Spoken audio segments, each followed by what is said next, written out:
Bismillahirrahmanirrahim. Kata Syekhul Islam Taimiyah, seorang hendaknya mengetahui bahwasanya Allah lah yang telah menciptakan seluruh perbuatan hamba.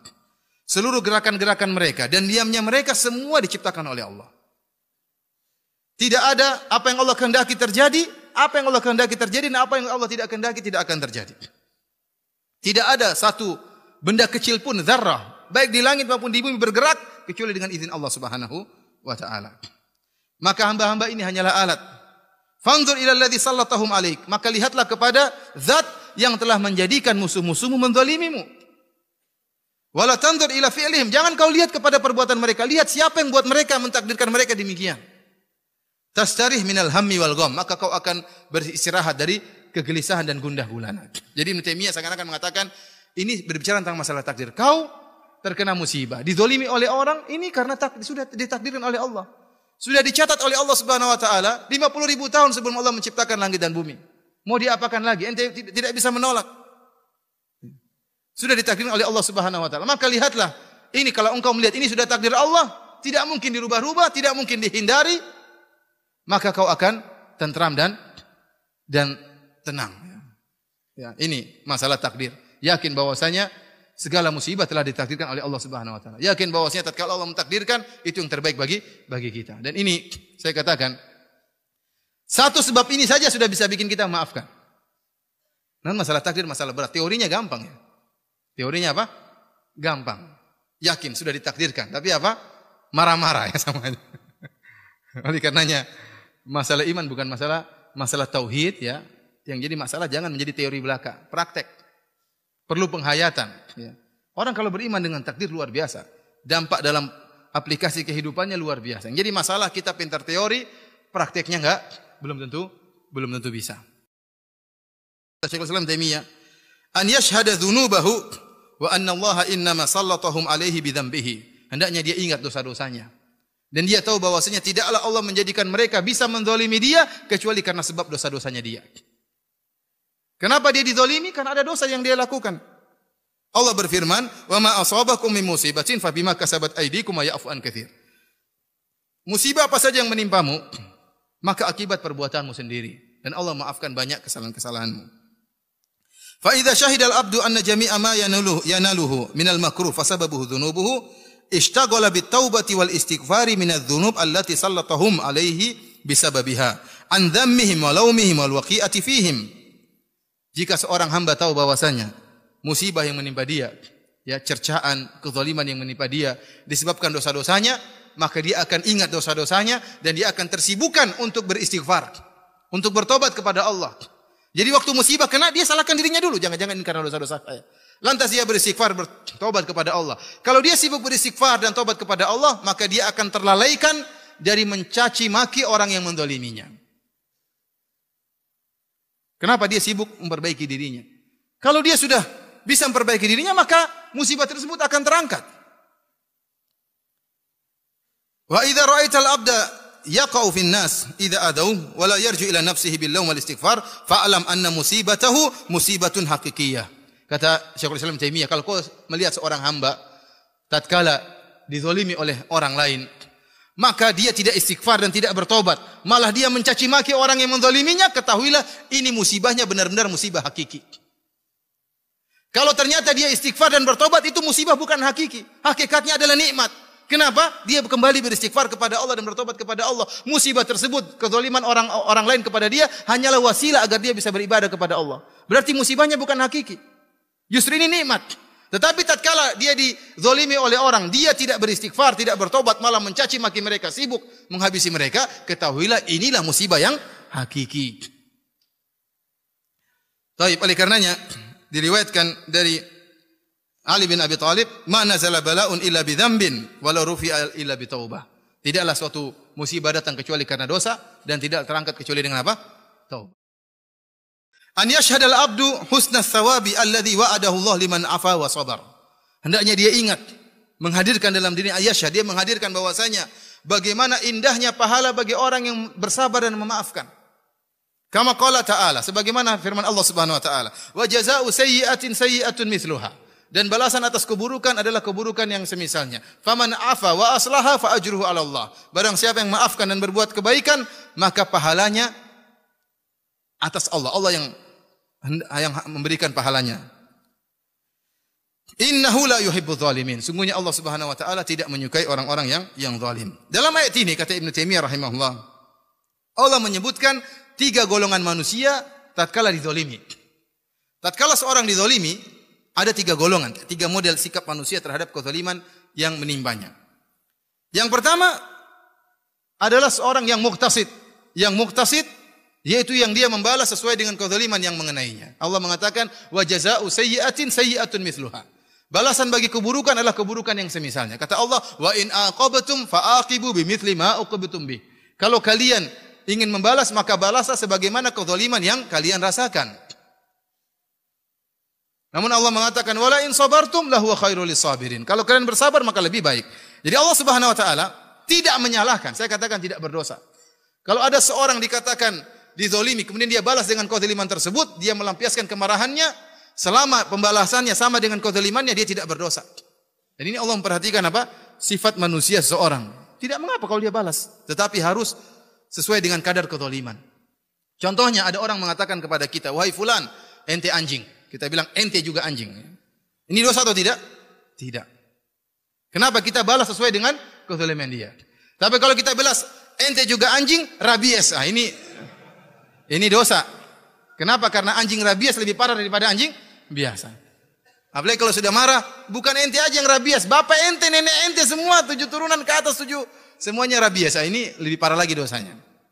Oleh karena saya katakan, model orang pertama muqtasid yang dia membalas sesuai dengan kezaliman tersebut. Ini tidak berdosa, namun dia tidak melakukan yang mulia. Jenis orang kedua yang berdosa, melanggar, melebihi, balasannya lebih daripada yang seharusnya. Maka Allah tutup ayat tersebut dengan mengatakan innahu la yuhibbudz zalimin. Allah tidak menyukai orang-orang yang zalim. Karena tatkala dia membalas lebih, dia telah berbuat zalim.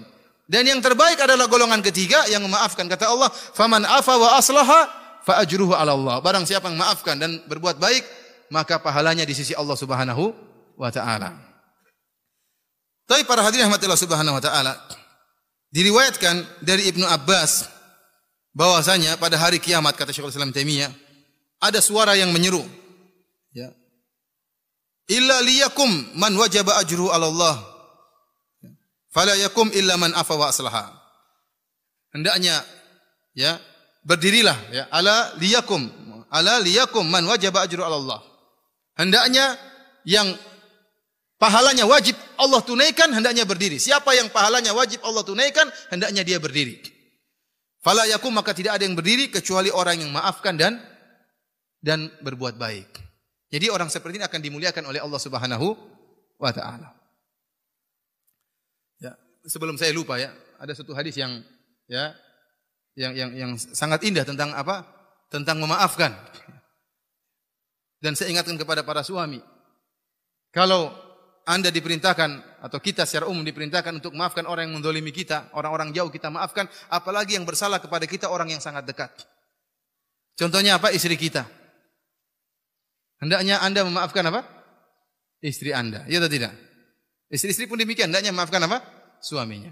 Para suami ingat hadis Nabi sallallahu alaihi wasallam. Kata Rasulullah sallallahu alaihi wasallam, ya, man kadzama ghaidhan wa huwa yaqdiru ala an yunafidhahu, da'ahu Allahu yaumal qiyamati ala ru'usil khalaiq hatta yukhayyirahu min ayyil huri syaa. Kata Nabi sallallahu alaihi wasallam, barang siapa yang menahan amarahnya padahal dia mampu untuk melampiaskan amarahnya, maka Allah akan panggil dia pada hari kiamat di hadapan khalayak. Allah pamerkan dia ini, Allah banggakan dia di hadapan manusia seluruhnya. Kemudian sampai Allah menyuruh dia untuk memilih bidadari yang dia kehendaki. Jadi ini dalil bahwasanya bidadari berbeda-beda, tidak sama.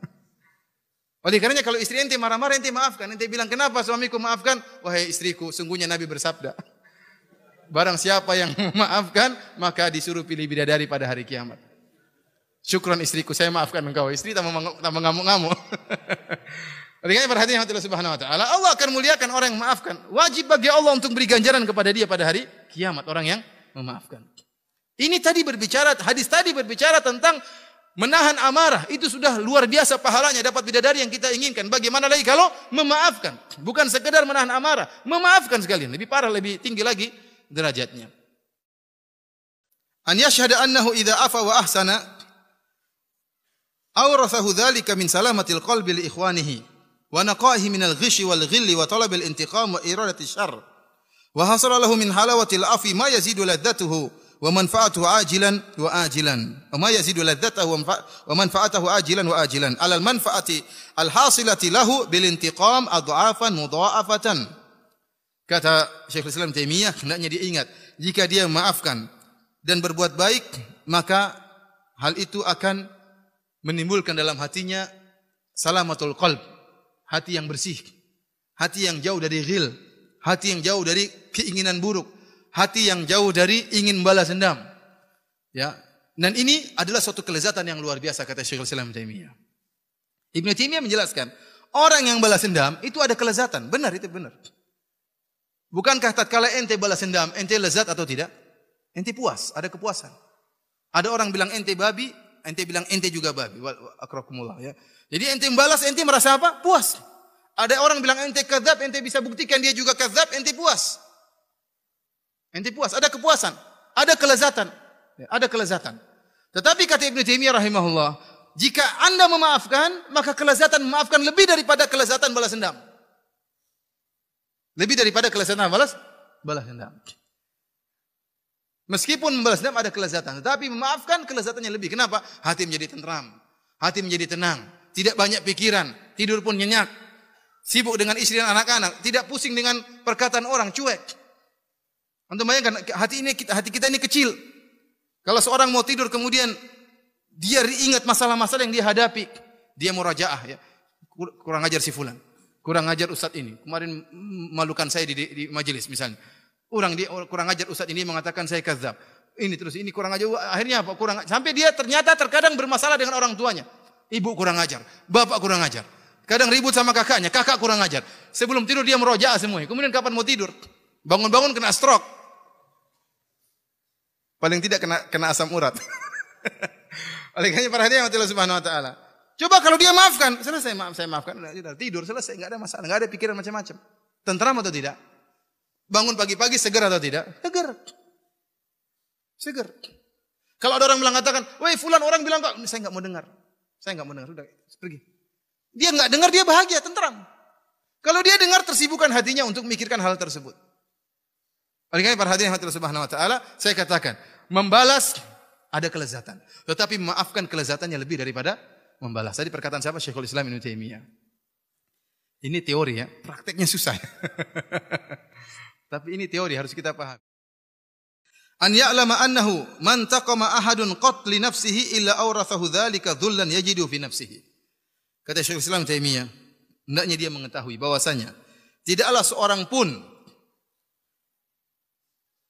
membalas untuk membela jiwanya, membela nafsunya, kecuali hal itu akan menimbulkan kehinaan, kerendahan dalam hatinya, dalam jiwanya. Fa idza afa a'azzahu Allah taala. Kalau dia maafkan, maka Allah akan muliakan dia. Allah akan muliakan dia. Wa hadza mimma akhbara bihi Shadiqul Masduq, dan ini adalah yang pernah dikabarkan oleh Rasulullah sallallahu alaihi wasallam. Ya, As-Shadiqul Masduq haitsu yaqul, di mana Rasulullah sallallahu alaihi wasallam bersabda, "Ma zadallahu 'abdan bi afwin illa izzan." Tidaklah seorang maafkan kecuali Allah akan nambah kemuliaannya. Rasulullah SAW menyebutkan hadis ini berkaitan dengan 3 perkara yang di luar zahir. 3 perkara yang luar zahir. Yang pertama kata Rasulullah SAW, mana qasad sadaqatun min mal. Sedekah tidak mengurangi harta. Yang kedua kata Rasulullah SAW, wa ma zadallahu abdan bi afin illa izzan. Seorang hamba tidaklah maafkan kecuali Allah akan menambah kemuliaannya. Yang ketiga, wa ma tawadha ahadun lillah ila rafa'ahu. Tidaklah seorang tawadhu karena Allah kecuali Allah akan mengangkatnya. Secara zahir, kalau kita berinfak, harta kita berkurang. Ini zahirnya seperti itu. Nabi mengatakan tidak, kau berinfak hartamu bertambah, tidak akan berkurang. Ini butuh keimanan seperti ini. Zahirnya harta kurang. Ente punya uang 1 juta, ente infak 100 ribu, tinggal berapa? 19 ribu. Namun kata Nabi tidak akan mengurangi. Bagaimana tidak bisa mengurangi, itu urusan Allah Subhanahu wa taala, butuh keimanan dalam hal seperti ini. Nabi mengatakan tidaklah seorang maafkan kecuali Allah akan tambah kemuliaannya. Secara zahirnya orang yang mengalah ini orang tidak punya kekuatan. Orang mengalah tidak punya apa? Kekuatan. Sampai terjadi pembunuhan. Saya punya teman lulusan Madinah. Sampai di Mesir. Kejadian gara-gara terbunuh saudaranya, dia tidak bisa maafkan. Keluarganya tidak bisa maafkan. Kenapa? Kalau mereka maafkan, dihina oleh masyarakat seluruhnya. Dikatakan kalian keluarga pengecut, masa keluarga dibunuh, maafkan, tidak bisa balas. Bayangkan dihina. Tidak ada jalan keluar kecuali mereka membalas atau pergi dari kampung tersebut. Seperti ini berat. Seorang kondisi seperti ini ingin menunjukkan dia hebat, ingin dia membalas. Kata Nabi, kalau dia maafkan, Allah akan muliakan dia. Ini butuh keimanan. Kalau dia mengalah, Allah akan memuliakan dia. Bagaimana caranya? Urusan Allah Subhanahu wa taala. Pokoknya ente maafkan karena Allah. Ente maafkan karena Allah. Namun ingat, maafkannya karena apa? Karena Allah. Jangan bilang-bilang, saya mampu bunuh dia. Cuma saya maafkan. Nah, ini jangan. Tidak perlu bilang begitu. Cukup Allah yang tahu. Yang ketiga kata Nabi SAW, "Wa ma tawadha ahadun lillah illa rafa'ah." Tidaklah seorang tawadhu karena Allah kecuali Allah akan mengangkat derajatnya. Sungguhnya orang tawadhu zahirnya seakan-akan rendah. Tetapi tidak, Allah akan mengangkat derajatnya jika dia tawadhu karena Allah Subhanahu wa taala. Oleh karenanya jika seorang maafkan, yakinlah Allah akan mengangkat apa? Derajatnya. Yang bilang siapa? Rasulullah sallallahu alaihi wasallam. Keenam, kata Syekhul Islam Taimiyah, "Wahiyya min a'dhamil fawaid." Dan ini adalah faedah yang terbesar. Dari seluruh 20 poin, ini adalah faedah yang terbesar dari maafkan. Yaitu apa? An yashhada annal jazaa'a min jinsil amal. Hendaknya dia ingat bahwasanya balasan sesuai dengan perbuatan.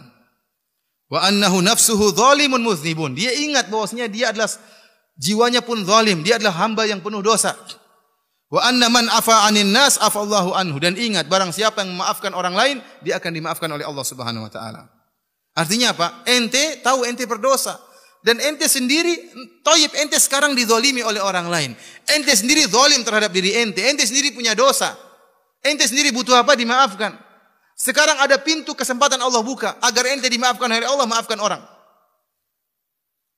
Ente kalau tidak maafkan dia, ente tidak dimaafkan oleh Allah Subhanahu wa taala.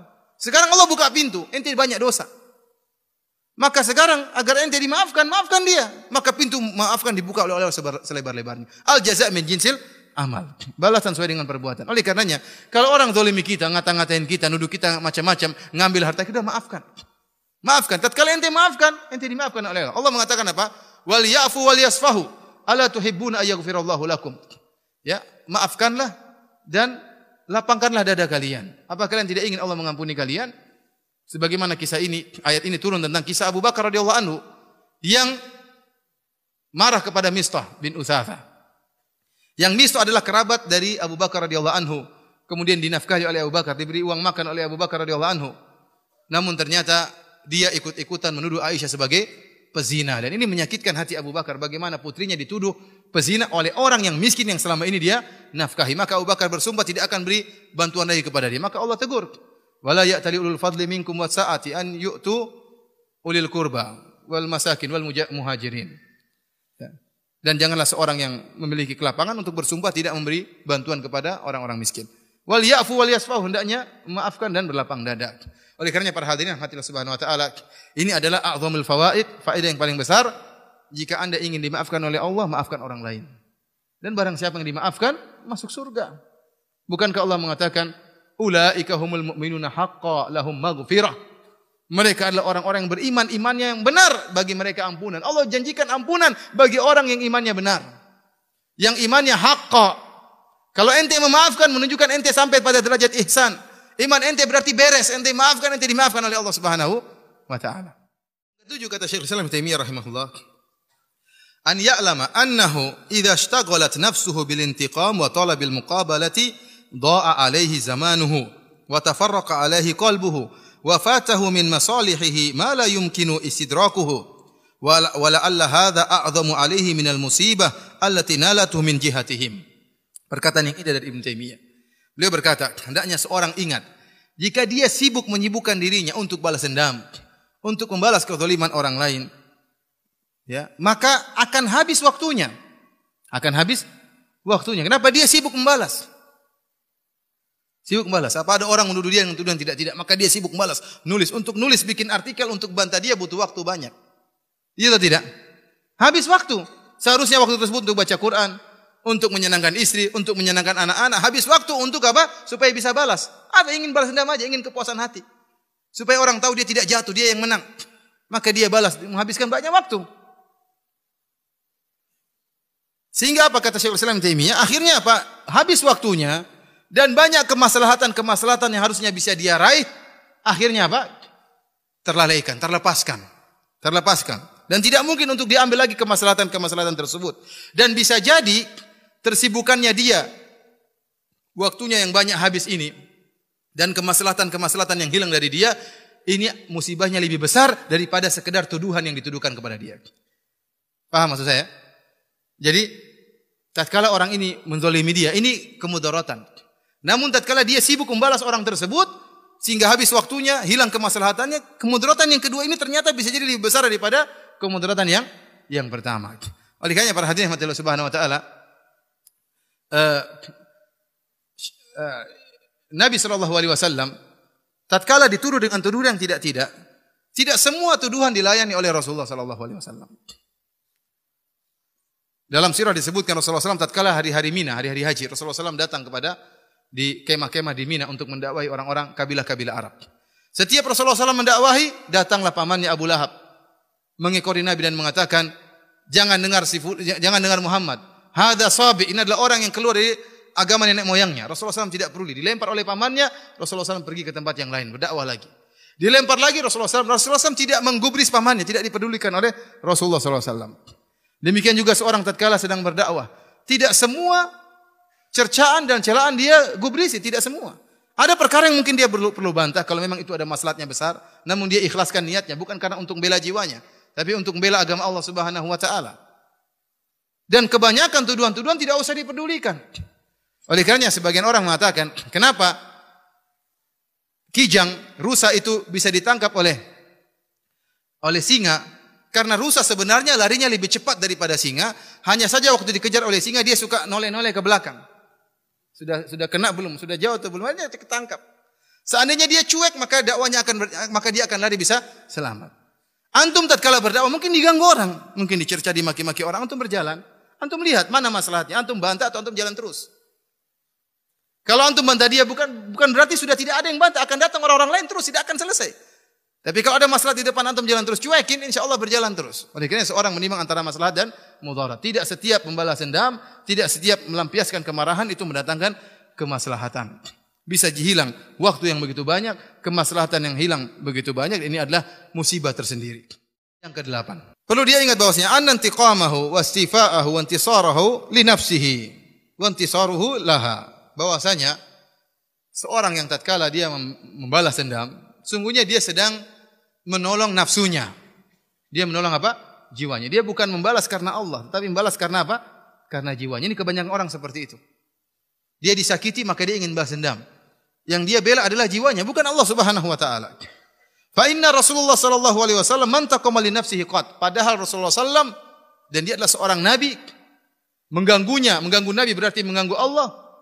Mengganggu nabi berarti mengganggu agama Allah. Itu pun nabi tidak pernah membela dirinya. Kalau yang disakiti dirinya, Rasulullah SAW tidak pernah balas dendam. Rasulullah SAW tidak pernah balas dendam. Padahal jiwanya adalah jiwa yang paling mulia.